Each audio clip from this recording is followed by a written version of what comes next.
ॐ इन्द्रं वर्धन्तो अप्तुरः कृणवन्तो विश्वमाद्यम् अपक्नन्तो अरावणः।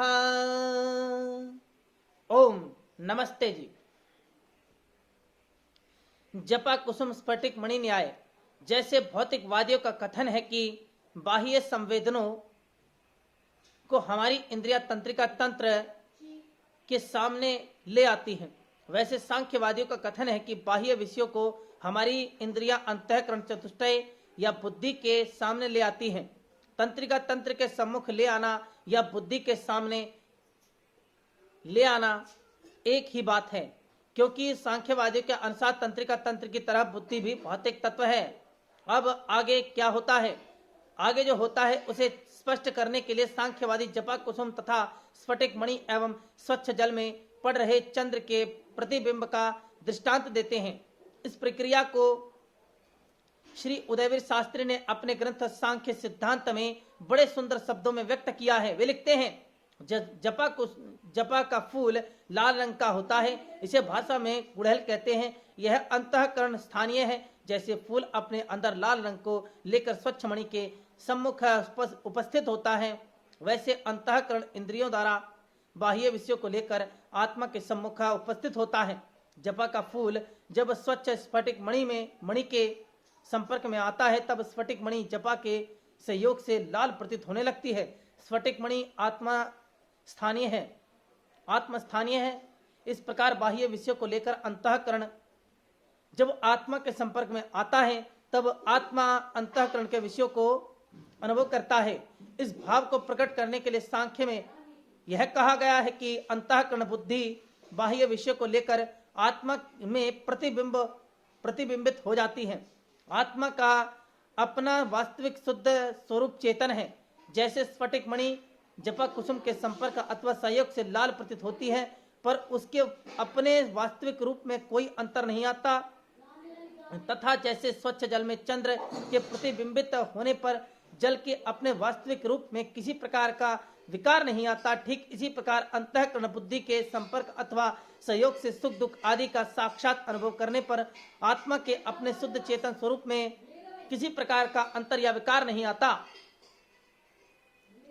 आत्मा शुद्ध चैतन्य रूप है, परंतु वह अंतःकरण द्वारा बाह्य विषयों को अनुभव करता है। उदाहरणार्थ, अगर हमारा कोई पड़ोसी कैंसर से पीड़ित है, हम उसे देखने जाते हैं, उसके दुख से दुखी होते हैं, कभी कभी रो भी पड़ते हैं, तो इसका यह अर्थ नहीं कि उसका कैंसर का रोग हमें हो गया। इसका इतना ही अर्थ है कि उसका कष्ट हमें प्रतिबिंबित हो गया।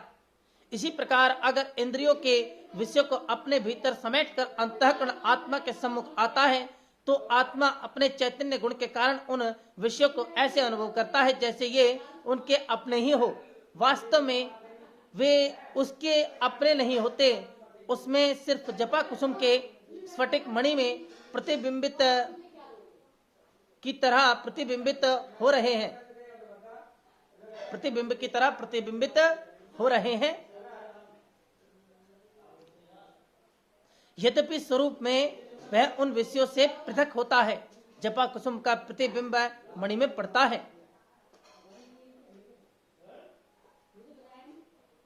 कुसुमवच्च मणि कुसुम के समान लाल प्रतीत होती है, परंतु क्या मणि लाल हो जाती है? मणि तो स्वच्छ बनी रहती है, स्वच्छपना ही उसका स्वरूप है। श्री उदयवीर शास्त्री लिखते हैं, यह रक्तिमा का अनुभव तभी संभव है जब मणि की स्वच्छता अपने आप में अबाध बनी हो। इसी प्रकार साधन भूत अंतःकरण के द्वारा अर्पित सुख दुखादि का अनुभव करने पर भी आत्मा के अपने शुद्ध चेतन स्वरूप में किसी प्रकार की बाधा या विकृति नहीं आती। प्रत्युत यह अनुभव आत्मा के चेतन स्वरूप के अस्तित्व का द्योतक है। ऊपर हमने जो वर्णन किया उसका यही अर्थ है कि सांख्य मत के अनुसार हमारे ज्ञान का आधार अंतःकरण है। बाह्य विषयों का ज्ञान अंतःकरण तक पहुंचता है। अंतःकरण की वैसे ही भौतिक सत्ता है जैसी भौतिक सत्ता भौतिकवादियों के मत के अनुसार तंत्रिका तंत्र की है। भौतिकवादियों के सामने यह प्रश्न था कि तंत्रिका तंत्र अगर यंत्र मात्र है तो उसमें कौन सी शक्ति बैठी है जो संवेदन के अनेक संभव उत्तरों में से किसी एक उत्तर का चुनाव कर लेती है, दूसरों को छोड़ देती है। उदाहरणार्थ मैं वृक्ष से गिर पड़ा, रास्ते में मैंने उसकी टहनी पकड़ ली, मैं लटकने लगा। उस समय जिस हाथ में मैंने टहनी नहीं पकड़ी हुई उस पर ततैया आ बैठा। संभवतः मुझे ततैये को दूसरे हाथ से उड़ा देना चाहिए, नहीं तो वह काट खाएगा। मैं ऐसा नहीं करता, क्योंकि अगर ऐसा करूं तो नीचे गिर जाऊंगा, हड्डी पसली टूट जाएगी। तंत्रिका तंत्र तक बस कर जाने वाले भौतिकवादी या व्यवहारवादी के लिए यह समस्या बनी रहती है कि इन अनेक विकल्पों में से किसी एक का चुनाव जड़ तंत्रिका तंत्र कैसे करता है। यह समस्या सांख्यवादी के सामने भी थी। उसके सामने भी यह उलझन थी कि अंतःकरण तक इंद्रियों के विषय पहुंच जाने पर उन विषयों के प्रति मैं जानता हूं, यह अनुभूति कैसे हुई। भौतिकवादी अपनी उलझन में पड़ा रहा। सांख्यवादी ने अंतःकरण के आगे एक दफ्तर आत्मा का मान लिया, जिससे उसकी उलझन रफा दफा हो गई।